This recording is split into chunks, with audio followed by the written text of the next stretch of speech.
Assalamualaikum warahmatullahi wabarakatuh.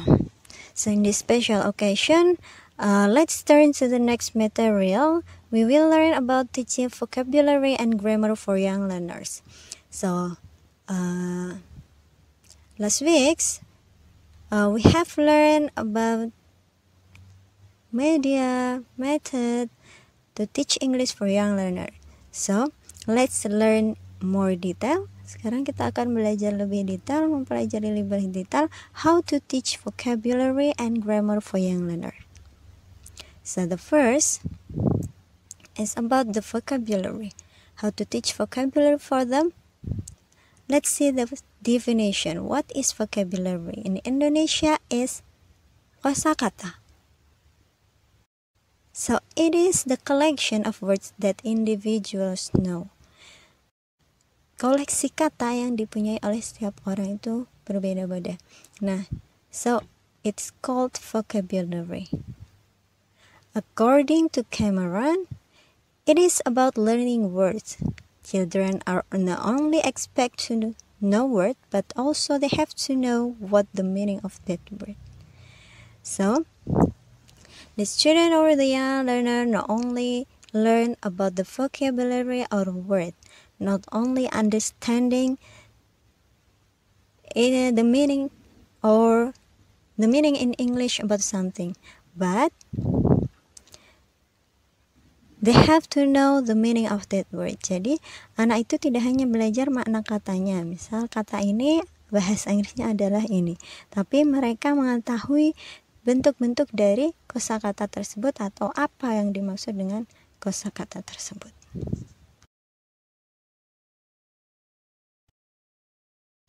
Okay, the principle in teaching vocabulary for young learners. Ada beberapa principles tentang mengajarkan bahasa Inggris, mengajarkan vocabulary untuk anak. Teach vocabulary words before a new activity. Every chapter, di setiap bab ketika kita mengajarkan kepada anak tentang bahasa Inggris, tentang topik apa, yang pertama kita akan ajarkan adalah tentang vocabulary-nya dulu. Kosakata apa yang berhubungan dengan tema tersebut. Nah, this is the important one. Itu yang paling penting. Selanjutnya, emphasize both direct and indirect teaching. To teach vocabulary, we can do direct teaching. Kita bisa menggunakan direct secara langsung, satu kata ini maknanya adalah ini. Atau kita juga bisa menggunakan indirect teaching. Maksudnya seperti apa? Secara tidak langsung, misal kita membuat suatu kalimat atau mengkomunikasikan sesuatu, lalu dari kalimat-kalimat tersebut kita ambil beberapa kata dan kita artikan. Jadi mereka tahu makna kata tersebut dari communication. How to use context clues appropriately. So this is indirect. We use the context to find the meaning of the vocabulary. Kita menggunakan konteks situasi untuk memahami suatu makna kata. Misal dalam buku, anak dihadapkan dengan sebuah kata yang mereka tidak tahu artinya dalam bahasa Indonesia. Lalu kita tidak mengartikannya secara langsung, tapi kita hubungkan dengan konteks kehidupan sehari-hari, barulah dia akan tahu apa makna kata tersebut. Present multiple exposure to new vocabulary item. Yes, kita harus memberikan exposure lebih untuk kosakata-kosakata yang baru. Teach students to use dictionaries. This is the important thing. To learn about the vocabulary, then they have mereka harus terbiasa untuk menggunakan kamus. Nah, dari kamus tersebut mereka akan bisa mendapatkan kosakata-kosakata yang baru yang bisa mereka pelajari. Give opportunities for the processing of vocabulary items. Memberikan opportunity, kesempatan yang lebih untuk mempraktekkan kosakata yang mereka dapatkan. Bukan hanya menghafalkan kosakata tersebut, tapi yang paling penting adalah mempraktekkan menggunakan kata-kata tersebut. Jadi bukan hanya hafal, tapi mereka terbiasa untuk menggunakan kata-kata baru yang mereka dapatkan. Techniques in teaching vocabulary for young learner. There are some techniques. The first is pointing, menunjuk, isyarat, menunjukkan suatu benda lalu mengartikan dalam bahasa Inggris. So it is pointing. The next, substitution.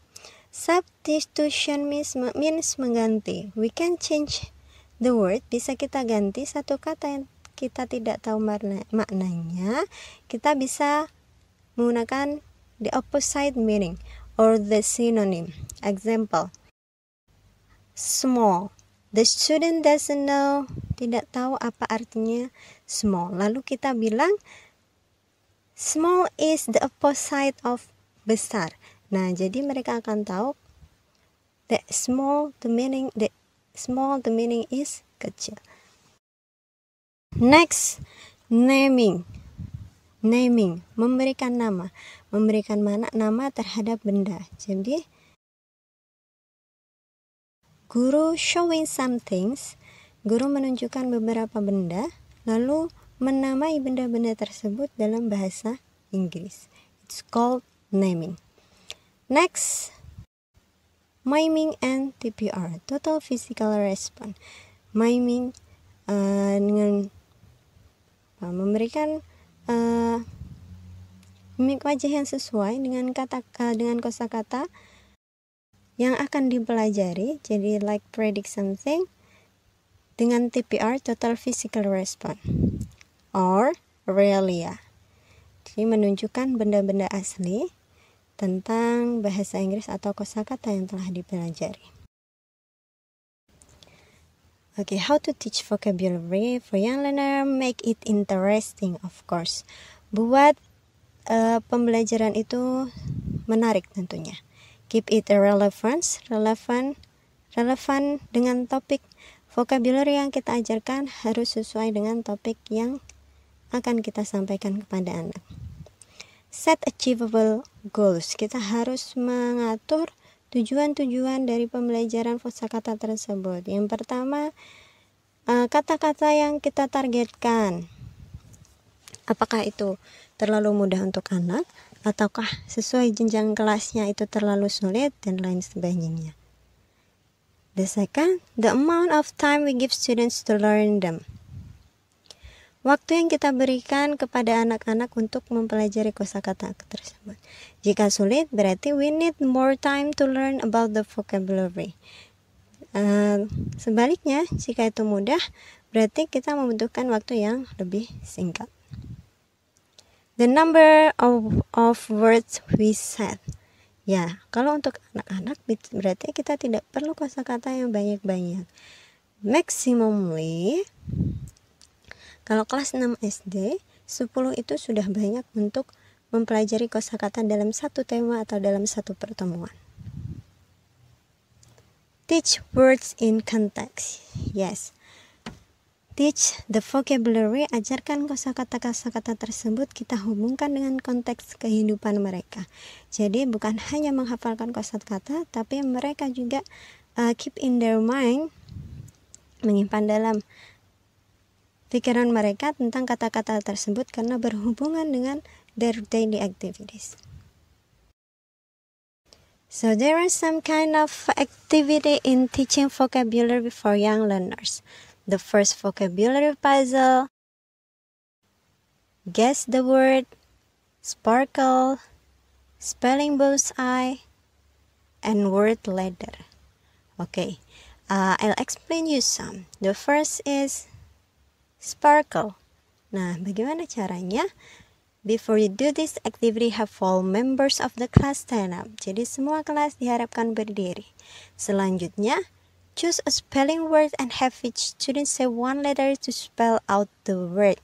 Spelling, sparkle di sini berhubungan dengan spelling. Misal satu grup ada 5 orang.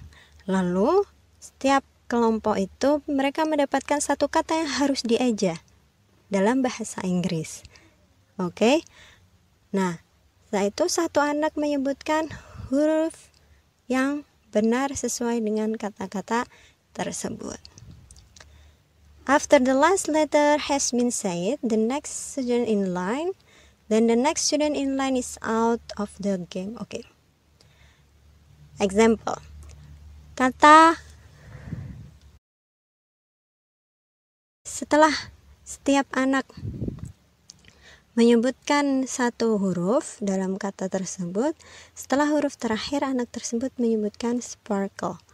Nah, anak yang lainnya yang tidak mendapatkan huruf tersebut berarti mereka gugur, atau ketika ada yang salah huruf berarti mereka gugur. Jadi selain menghafalkan kosakatanya, juga menghafalkan cara penulisan kosakata tersebut. Next, spelling bullseye. The instructions, instruksinya adalah divide the class into 2 groups. Dibagi menjadi 2 kelompok. Each member of the group try to spell the target word one by one. Setiap anggota kelompok spell mengeja kata yang setelah disiapkan oleh guru satu persatu. The winner is the group which can spell the word correctly and fast. Juaranya adalah kelompok yang bisa mengeja semua kata dengan benar dan juga cepat. Example dari sebuah kelompok itu ada 5 anak dan ada 5 kata yang harus mereka sebutkan. Bergantian, satu anak satu kata dengan ejaan yang benar. Nah, yang paling banyak mengeja kata dengan benar itulah pemenangnya. The winner use a soft ball or scrunch up paper and throw it a bullseye, circular target and max point for them. Jadi juaranya itu bisa melemparkan softball kalau ada bola, atau bisa dari kertas yang diremas-remas jadi bola seperti itu, lalu dilemparkan ke target tertentu yang akan mendapatkan poin untuk tim mereka.